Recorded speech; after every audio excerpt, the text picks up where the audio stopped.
Vous êtes sur Cam News 24 et Hit FM 103. Mesdames et messieurs, bienvenue à cette nouvelle édition de la revue de presse.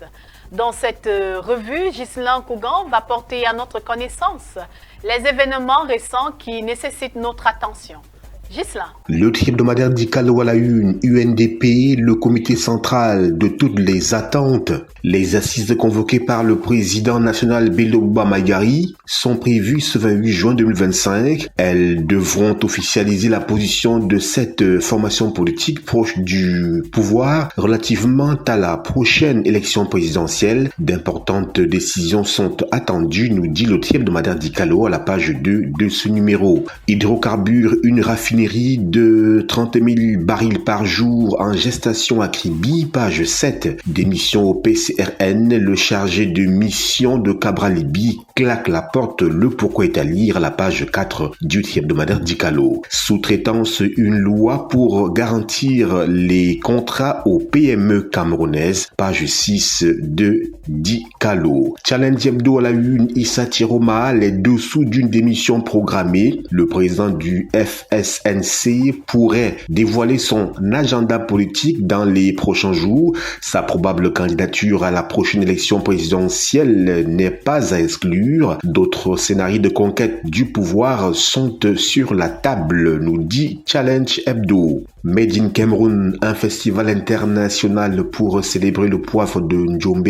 L'événement vise à promouvoir les 4 types produits localement pour générer des retombées économiques. Page 4 de Challenge Hebdo. Lutte contre le blanchiment des capitaux. Les administrations accusent un grand retard. Seules 8 conformités sur 24 ont été respectées. Le ministère des Finances tire la sonnette d'alarme à la page 8 de Challenge Hebdo. Le cacao-café face à la déforestation, 2,6 milliards de francs CFA pour aider les producteurs à appliquer les nouvelles règles européennes, page 5 de Challenge Hebdo. Le quotidien L'économie, blanchiment des capitaux, le Cameroun encore loin de sortir de la liste grise du GAFI. Le pays n'a rempli que 8 des 24 conditions nécessaires. Un plan d'action dont l'échéance est fixée à septembre 2025 a pourtant été adopté à cet effet.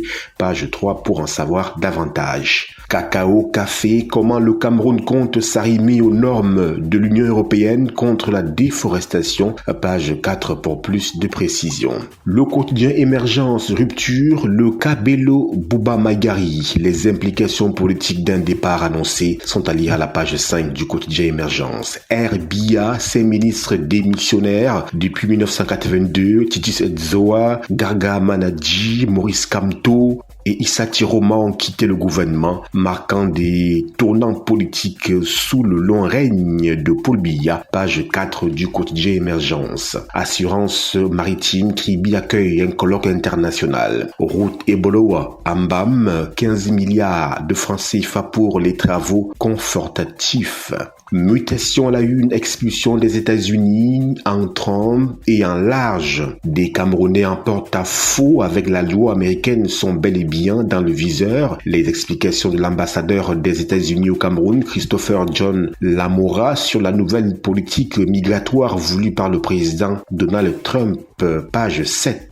Recouvrement des créances à la page 3, saltant pour les débiteurs de l'État. Et les page 11, Aigle Royal de la Menois est de retour. Cameroun Tribune à la une, élection présidentielle des Bombok, plébiscite Paul Biya, reçu en audience hier par le Premier ministre, chef du gouvernement, Joseph Diongouté, des dépositaires de la tradition chez le peuple Bassa, estime que le président de la République, président national du RDPC, doit poursuivre son œuvre à la tête du pays, pages 2 et 3 du quotidien Cameroun Tribune. Le quotidien Le Jour, Serge Alain Godon, les risques d'une éviction de Maurice Kamto de la prochaine élection présidentielle sont à lire à la page 3 et 4. Gouvernement, 4 ministres sont démissionnés en 43 ans. Avant Issa Tiroma, d'autres membres ont quitté la barque, page 8. Afrique Info à la une, Sonara, la réhabilitation sur les bons rails, la volonté affichée par les responsables de 3 banques internationales pour l'accompagnement financier de la Société nationale de raffinage dans son processus augure des lendemains qui chantent. Elles sont l'Union de banques arabes et françaises, UBAF, la banque néerlandaise ING et la Mauritius Commercial Bank, les institutions bancaires dont les représentants ont constitué une délégation qui a été accueillie à Limbé le 17 juin 2025 par le directeur général de cette entreprise publique, Dr Aruna Bako. Page 6. Info Matin, présidentielle 2025, Bello Bouba, candidat. Le tout premier ministre de Paul Biya sera investi ce samedi 28 juin par son parti, l'UNDP. À l'occasion, il lui rendra également officielle sa démission du gouvernement Djongouti 1. Page 3 du quotidien Info Matin. La Voix des Jeunes à la Une Afrique Inform Awards, c'est ce samedi, nous dit-on. Le drapeau filière poisson fou accueille le projet Proaki, soutenu par l'État du Cameroun, la BDEAC et la coopération brésilienne. Le projet Proaki, lancé en grande pompe ce 26 juin 2025 à Kilzok, vise à ériger un vaste complexe aqua-industriel sur 5200 hectares en fou dans la région du centre, page 5 et 6.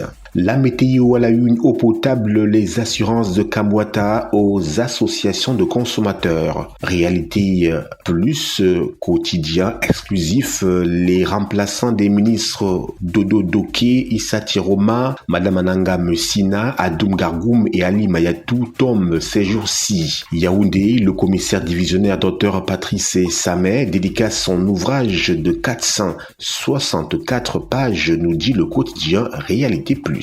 Le soir, campagne de solidarité et de santé à Bogo, le docteur Manaouda Malachi galvanise les héros de la santé. Convention de partenariat Minmesa Industrie Cam, saut qualitatif vers la promotion de l'industrialisation au Cameroun. Et c'est tout pour le round-up de l'actualité à travers la presse écrite. Émiline Doudou Amadou, c'est à vous. Merci encore Ghislain pour ce briefing sur l'actualité.